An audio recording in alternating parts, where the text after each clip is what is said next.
Awalnya ini secara rutin hampir setiap tahun dari Pengadilan Negeri Majalengka itu melakukan tes urin terhadap narkotika lah, narkoba lah intinya setiap tahun rutin. Cuma di tahap masa pandemi kemarin kami sudah melakukan dari permohonan ya untuk ini dilakukan tes narkotika ini pertama ke Labkesda, namun Labkesda karena lagi masa pandemi Covid mereka tidak sanggup gitu. Namun sebelumnya waktu itu bukan dengan BNN dari Kuningan tapi dengan Labkesda awalnya itu.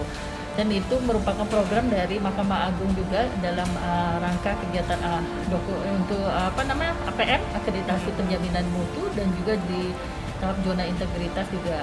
Tujuan utamanya tentunya diharapkan dari seluruh aparatur dari Pengadilan Negeri Majalengka diharapkan bebas dari penyalahgunaan narkotika dan obat-obatan terlarang lainnya. Itu nafsa ya.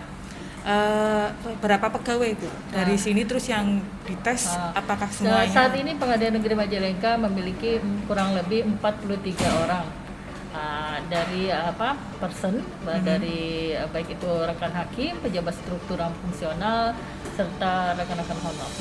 Kurang lebih 43 dites semua ya? Dan itu tahun sebelumnya juga seperti itu? Tahun sebelumnya 39 karena ada penambahan ya kan, ada yang mutasi yang baru ditempatkan di sini. Kalau misalnya dari hakim-hakim yang lain yang ada yang baru dipindahkan juga tapi belum masuk hari ini. Jadi untuk saat ini yang aktif adalah 43 orang. Jadi ada beberapa hakim yang baru mutasi tapi belum merasakan, ada hakim dan panitera pengganti itu belum masuk yang berdasarkan TPM.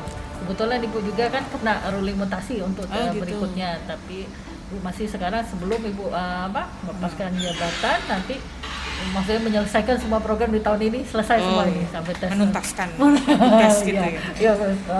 Oke. Mungkin pertanyaan selanjutnya pernah ada pengalaman nggak Bu kalau seandainya salah satu personal gitu yang menyalahgunakan atau mungkin dicurigai tapi ternyata penjelasannya berbeda, pernah nggak dari Labkesda? Alhamdulillah selama Ibu di sini Ibu kurang lebih dari bulan Februari 2019 sebagai wakil waktu itu kemudian naik di sini saya bulan November ya di 2019 sampai saat ini alhamdulillah sih tidak ada satu orang pun dari karyawan-karyawati yang memang terdeteksi ataupun dicurigai untuk menggunakan obat-obat terlarang maupun nafsa lain. Tapi pernah nggak mendengar kasus bahwa pengadilan di mana gitu salah satu daerah di Indonesia pernah nggak? Oh iya pernah dengar waktu contohnya ada di Lampung, daerah Lampung itu ada hakimnya menggunakan memang kan katanya alasan penggunaannya karena tekanan pekerjaan gitu deh kan nggak banyak alas klise lah ya. Apalagi kita pun kan karena hakim dan sering menyidangkan memang kita dengar ya ada yang alasannya ini alasannya itu ya itulah tapi semua itu ya dicari-cari aja alasannya kan sebenarnya nggak juga seperti itu kan.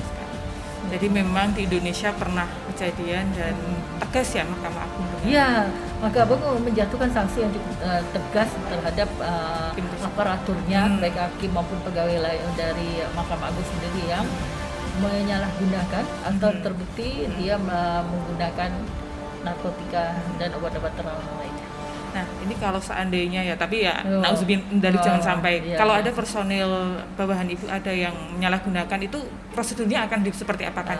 Tentunya kita akan lakukan pertama tentu kita akan tanya dulu. Karena screening juga saat ini kan contohnya tadi disampaikan ada yang memang dalam tahap pengobatan, ada obat-obatan yang dia konsumsi. Nanti kan hasilnya juga terlihat apa yang digunakan ya, hasil dari terpantaunya apakah dia menggunakan morfin tadi, ada menggunakan apalagi tadi ada 4 ya kayaknya. Nanti setelah itu baru kita akan merapatkan sebagaimana tindakan disiplin yang memang sudah diterapkan di lingkungan Mahkamah Agung sendiri. Sesuai prosedur dan hukum yang berlaku di sini ya untuk para mungkin terakhir ada pesan dan kesan untuk terutama untuk pegawai pengadilan secara umum di Indonesia atau mungkin untuk rakyat Indonesia seperti itu. Tentunya untuk seluruh rakyat Indonesia memang hendaklah menjauhi yang namanya narkotika dan obat-obat terlarang lainnya ya, yang memang kita harus mendukung program pemerintah berkaitan dengan hal ini tentunya. Nah, di samping itu juga memang untuk kesehatan ya, kesehatan jangka panjang juga akibatnya memang tidak dirasakan saat ini, tetapi nanti ke depan akan muncul itu akibat dari penggunaan itu, dan itu bisa terlihat dan banyak kita dengar di berita-berita. Kemudian untuk secara instansi sendiri kali ya, apalagi sebagai aparatur pengadilan, kita harus memberikan contoh yang baik tentunya. Kita bisa memberikan hukuman misalnya anggaplah kepada pengedar atau pengguna lainnya, tetapi kita sendiri yang sebagai aparatur yang memang menegakkan hukum itu sendiri, kita tidak bisa menghindari hal itu. Tentunya kita harus memberikan contoh yang baik, terutama khususnya bagi hakim sendiri sih.